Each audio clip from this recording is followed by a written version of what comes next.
Caner Universe, it's Caner Tip Tuesday and an exciting week here at ACSD headquarters because it is Fall Cane Immersion Week. And so tonight we kick off the festivities with two bonus trainings that I will personally be leading. I am excited about meeting a lot of you face to face for the first time. Before we get into today's controversial topic, a warm welcome to those of you who are watching for the first time and the loyal following. As always, a big cane bump to you. A couple things to do before you forget is hit the subscribe button and hit the little bell icon so that you don't miss any future content. And number two, and write this down, avail yourself of the #1 no-cost resource, which is that Cane Clarity Call. Doesn't matter whether you just learned of cane self-defense or you're an experienced instructor, you want to know what your next step is. Let's jump on a call and you will have a written blueprint. You will be able to take notes and walk out of that call knowing exactly what it is that you need to do to make this training real. Remember, training remains the real equalizer. Text the letters CCC to 305-745-7839. Today's topic: why cane self-defense for seniors is a bad idea. Say what? And so this comes from an interview I did some time ago where they were talking, said, well, you work with the senior population. I said, I don't work with seniors. And everybody stopped and said, what do you mean? And what are we? A little background information there. The average age of our caners based on our surveys at Alive Immersions and others, about 65, and I think that's going up. We're doing it again. We do it periodically just so that we know our audience. And so I know where they're going, but it was just to make the point. I said, I don't work with seniors.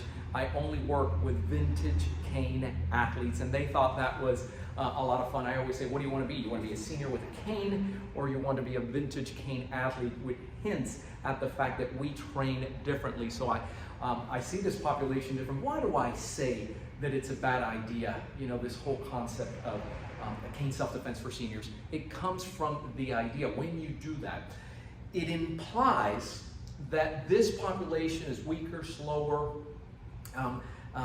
they're just not as prepared, and so I get all that, but when you do that, you go from principle-based tactical training to coming up with techniques for quote-unquote seniors and what they can do easier.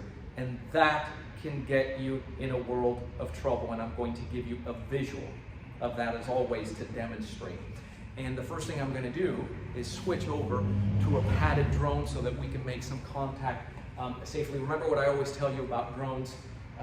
They still leave a mark, and so good idea to get your training partner padded as well.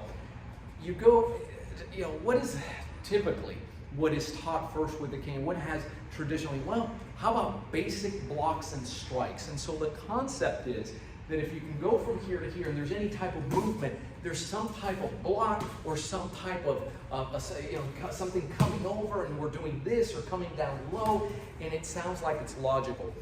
I'm going to offer, remember that when you do this, this now starts becoming a two-step process, so that if he's throwing with that hand and I do this is open here, and of course, he's stronger, he's faster, he's younger, he is going to overwhelm me. And when you start thinking block, then strike, it slows things up a bit, and you're actually, what sounds like real simple and basic is not as economical from the viewpoint of motion and application. And so, for instance, what we teach you is the first thing you're going to learn is that power shot template where your block is your strike. It is both offensive and defensive, and it's a little bit different. Rather that you come from here to here with a strike, again, an impact tool seeking bone, strong verbals, no, back off! You hear that, how we take out that shin, right? And you're striking, this is different now. I'm not blocking, the mentality is different. I'm going to go ahead and do this until we incapacitate. And notice that it's always to the limbs. Take out the limbs, which ties in to the second concept here, and that is that a lot of times we'll find, well, I think it's easier just to raise that cane, and as he throws that punch, And you see what he just does automatically. You go in here and he follows this up. And then, of course, everybody's favorite is to go ahead and hit him in the groin, right? As if this is and when I do this, I mean, boys know that, you know, you're going to come and strike that area. He knows how to protect that, just the simple area, not just that. It's lottery motivation. You can tell the gentleman watching, say, hey, you got to take one strike to the groin, and you have the winning Powerball. You're an instant millionaire. Criminals are willing to take a shot to go ahead. That's not necessarily just going to incapacitate them to the point that they can't further their attack. And so again, these midline strikes, better you come, the most effective shot is the one he's not going to see, or you're keeping here, and again, he steps forward, boom, there you go. Follow those shots up, right? Don't get yourself in trouble coming to the midline and doing this. And it all works into the use of the horn. This is the other thing that happens with senior cane self-defense for seniors is we're focusing and we're looking at the cane, and you say, you know what? I want a horn on there. This is a great tool because I can go, you know, he grabs me, and then don't do anything now. You do it afterwards. Just keep your hands down for now. But you can go right in here and just hook him around the neck, when in reality, if he grabs you here and is pushing you, not only is he throwing off your biomechanics, but when you do go to move, look at this guy. And now, boy, he's anchored this. And can you imagine if he just takes that? Now you have another set of issues. Let me show you something about this whole concept.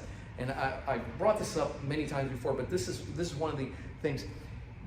The horn on a cane is not designed for it to fit around a neck, not for tactical use. That is a concept back in the day. This is actually a cane from way back in the day, 20 years ago. This is what we refer to as an instructor's crook. It's extra wide. You know why it's called an instructor's crook? Because it's designed so that the cane does not bite. It fits comfortably around the neck. As an instructor, I don't want to gouge. I don't want to rake. I don't want to essentially collect DNA on my student with that horn. Look at what it looks like. I opened up with an ACB cane. Look at the difference in the width. See that horn? How one is tighter in here? Because the whole idea behind it is you make contact, and then you're going to, it's going to be that come along, if anything, if you're going to do anything like that. But improper horn use for senior, this is for anybody. So the moral of the story is that the principles don't change. What you can do is you can adapt, you can circumvent, which is essentially work around. Come as you are, wherever you are, the stage that you are, with the injuries and the limitations that you have, and now let's take those ACSD principles and apply them, right, to these variety of situations. Sitting down, when you're sitting down, how do you do that? Do you have the ability to stand up? Can you squat? It's one of the things. How's your tensile strength? How's your grip strength? Let's work with that. And this is so important. This is the last thing I'm going to leave you with. When you're following a properly structured step-by-step curriculum, and that is everything when it comes to training, just about the majority of the success of your training is going to be that curriculum. That's why you need to choose wisely, right? Who you are today on day one of your training is not who you're going to be, let's say 6 weeks later. Right? Now I'm using the Cane at Home Challenge as an example because that's your foundational training. That's where you're going to start. Right? Who you are on day one, it needs to be progressive.